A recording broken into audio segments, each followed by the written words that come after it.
જગદંબા આવી ભગવતી બેની તારો બાપુ હે બાપુ એવો હાથ ગુંજામાં ભરી રાખ્યો. દાદ બાપુ કેવી રચના લખી છે. એ બેન તું જ્યારે અમારા ફળિયામાં રમીને વહી ગઈ ને બાપુ બાપુ કરતી હતી હાથ હજી તારો અમારા ગુંજામાં છે. અને જ્યારે જ્યારે તારી અમને યાદ આવે ને ત્યારે અમે છાનો છાનો એને ચાખ્યો છે. આવી અદ્ભુત રચના આવી દીકરી માટે કાળજા ઘેરો ઘટકો. મારે જે આપને વાત કરવી છે જૂના થડાની વાતો કરતો. આજનું આંબરડી ગામ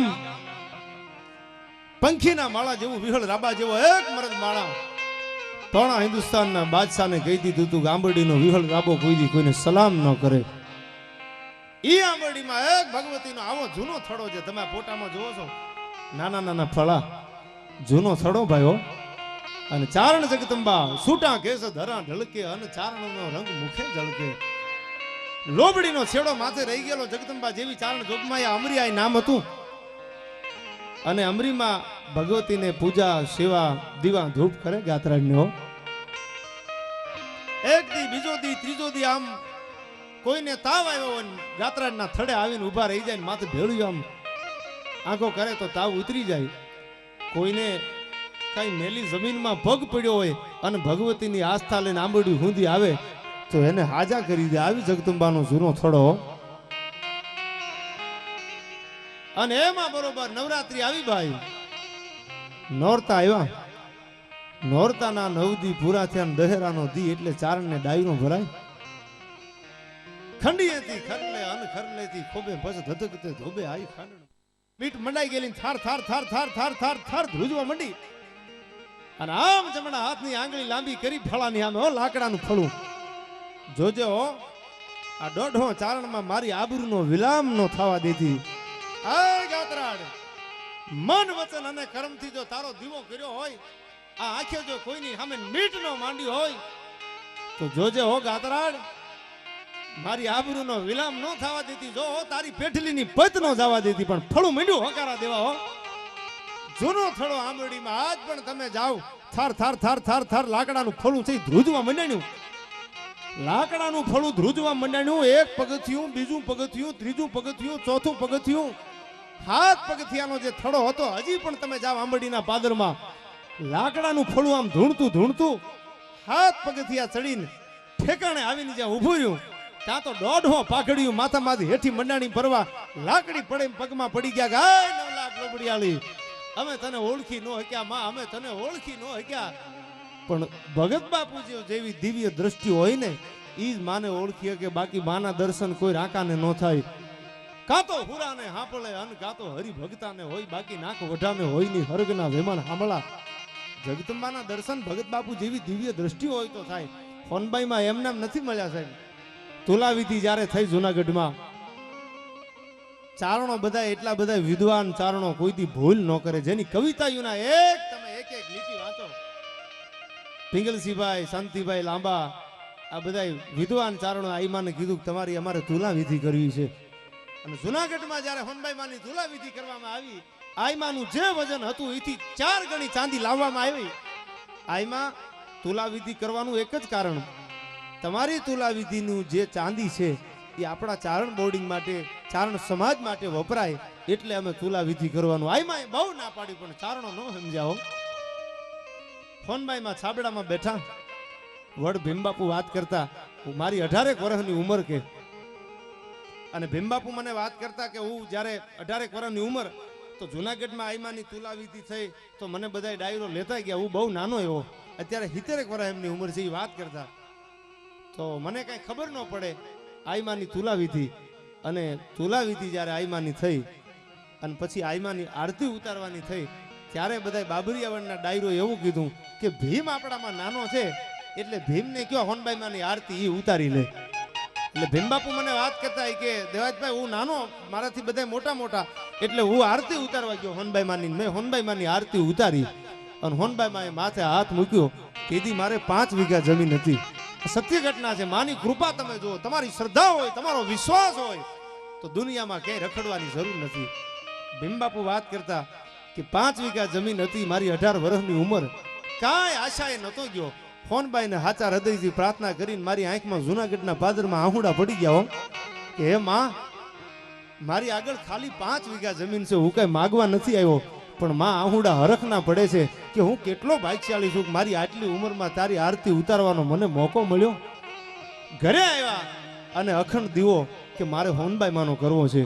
45 વર્ષ આ વાતને થઈ ગયા, હજી વડ ભીમબાપુને અખંડ દીવો છે અને 5 વીઘામાંથી 500 વીઘાનો ભાગદાર બનાવી દીધો હોનબાઈએ કે મારો હાથ પડે ને જો પાછો પડવા દઉં તો મરડા હોનબાઈને ખોટ બે ભલા માણા. વડ છતડિયા વચ્ચે અમે ભલો કાઠી જોયો ભીમ, છતડિયાથી વડ સુધી તમે નજર કરો આમ નેજવા કરવા પડે કે આ ભીમબાપુનો જમીન.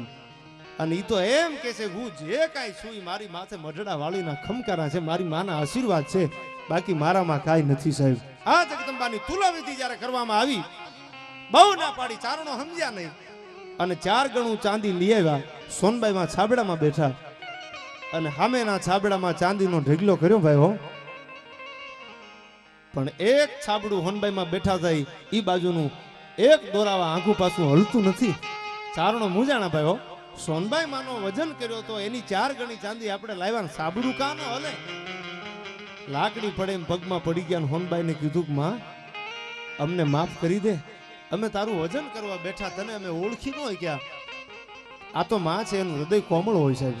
બાળક ગમે એટલો ખજીયો કરે, ગમે એટલું બોલે, ન બોલવાનું માવતરની સામે બોલે, પણ માવતરનો જીવન, માવતરનો જીવ તમને ખબર છે એનું હૃદય કોમળ હોય છે, એને કોઈ દી રીહ ન હોય.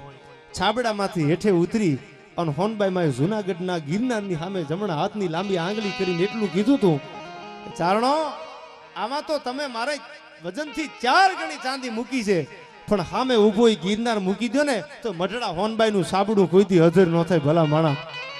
ગિરનાર મૂકી દો તો આનું સાબડું હજર ન થાય. તઈ ખબર પડી કે ઉગમણા ઓરડા વાળી અને ભજુ તોય ભોળિયા વાળી. સોનબાઈ શું શક્તિ છે ખબર જૂનાગઢમાં તુલાવિધિ જ્યારે થઈ તેથી ખબર પડી કે આઈમાં શું છે.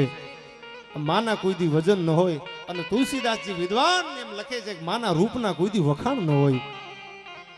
हम धरी जन्म ये जग में पाई नहीं देखी ऐसी सुंदरता, ये जानकी तारा जेवी क्यांय सुंदरता भाળી નથી, પણ હું તુલસીદાસ કોઈથી માના રૂપના વખાણ ન કરું.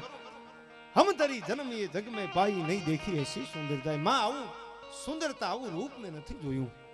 પણ ઘણા બધા પ્રસંગો ગોવિંદબાને હજી આપણે સાંભળવા છે સાહેબ. પીઠ કલાકાર અમારા ડાયરાનો પીઠ માણા એને કહેવામાં આવે સાહેબ, એમને પણ સાંભળવા છે. ત્યારે છેલ્લે સમય ઘણો બધો થઈ ગયો છે. છેલ્લી રચના હમણાં કાળુભાઈની લખેલી હું ઘણા પ્રોગ્રામોમાં બોલું છું કાયમને માટે, અને આયા પણ આપને 1-2 કડીઓ એની સંભળાવું. મર્દો માટેની આ કવિતા હુખર વિકમ ખાચર જેવા મને રાહડો જૂનો બહુ યાદ આવે છે કે લાજ ના લંગર એને પગમાં પડ્યાનો ભાગ થાલાજો. ઠાંગાના ઠોઠમાં જેથી ઘેરાવા નાખી દીધો ને વિક્રમ ખાચરને ખબર પડી પોલીસ પલટન નાખી દીધો, પણ હવે મારાથી ભગાય નહીં. હવે ભાગું તો મારી આબરૂનો વિલામ થઈ જાય, તો હવે મરવા સિવાય બીજો કોઈ ઉપાય નથી. હામી છાતીએ ગોળી ખાઈ લેવી છે, બાકી હવે આ ઠાંગો મૂકીને નથી જવું. ભાઈ શું કહે છે કે લાજ ના લંગર એને પગમાં પડ્યાન ભાગ તાલાજો ભૂ.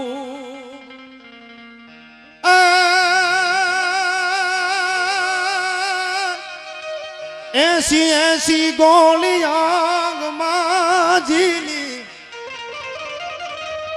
80 ગોળી આગમાં ઝીલી, તોય કણશો નહીં કાળ રૂપ વેરાળું વિકામ જોયાવે, દુશ્મન ના ઈમાન ડગાવે. એક ને 80 ગોળીઓ જેના અંગમાં લાગી ગઈ હતી તો મરદના મોઢામાંથી મોળું વેણ નથી નીકળ્યું. એટલે તો હું કીધું ઠાંગાને ઠબકો નહીં, હાકેમ ફોજ હઠાળ, પડકારો હોત તો પટાળ, તો વિધો તો પડ ભીકમ. એક વાર જો આટલો કરીને હામાં આવ્યો હોત તો તમને ખબર. ભણતી મીર મેટણ સૂર સમવાડ કિરણ ઘાટ ઘાટ પરવરી, 9 લાખ પોષણ યગણ નરહી એ જ કોનલ અવતરી, માડી એ જ મઠડે અવતરી. ભાઈ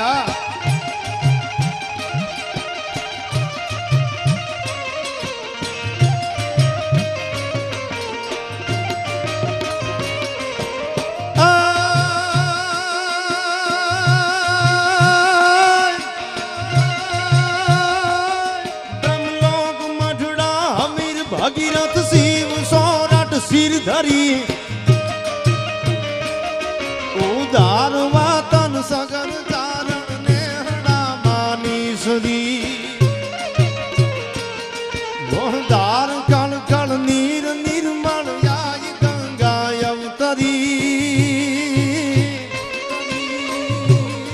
નવ લાખ પોષણ યગણ નરી એજ સોનલ અવતારી માડી એજ મઢડે અવતરી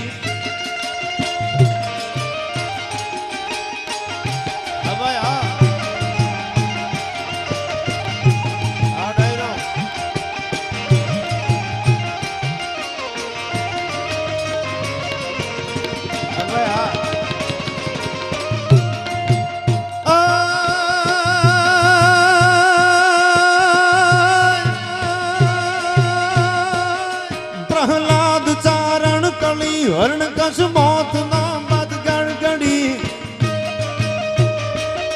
નિશંખ યાસુર થાંભ થડકીન બાણ હણ છે આ ઘડી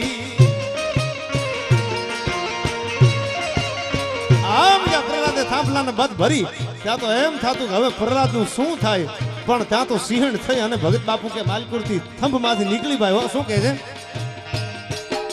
પ્રહલાદ ચારણ કળી હરણ કચ્છ મોત નો બદ ગણગડી નિશંખ યાસુર થાંભ થડકીન બાળ હણ છે આ ઘડી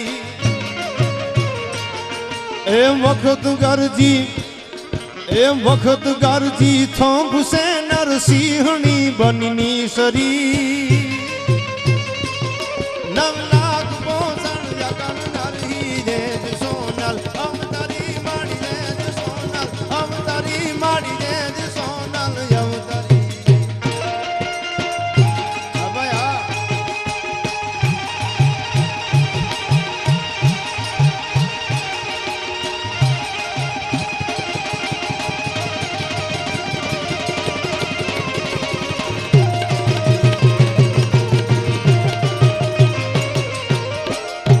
અભયા છંદો ભગત બાપુ જેવા વિદ્વાન ચારણોના લખેલા જગદંબા થંભમાંથી નીકળી પ્રહલાદ ચારણ કળી હરણ કચ્છ મોત નોબત ગડગડી નિશંક આસુર થંભ થડકી અને બાળ હણસે આ ઘડી એ વખત ગરજી થંભ છે નરસિંહણી બની નીસરી પણ છેલ્લે આ બે કડિયું મને શરૂઆતથી ભલામણ છે ત્યારે કે જી ધીંગાણાનો ઢોલ જાવા ગયો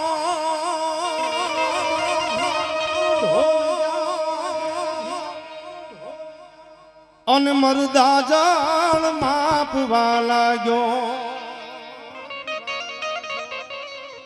અને સુતેલા કાંક જોરાળા ઘેન માંથી જગાડવા લાગ્યો રે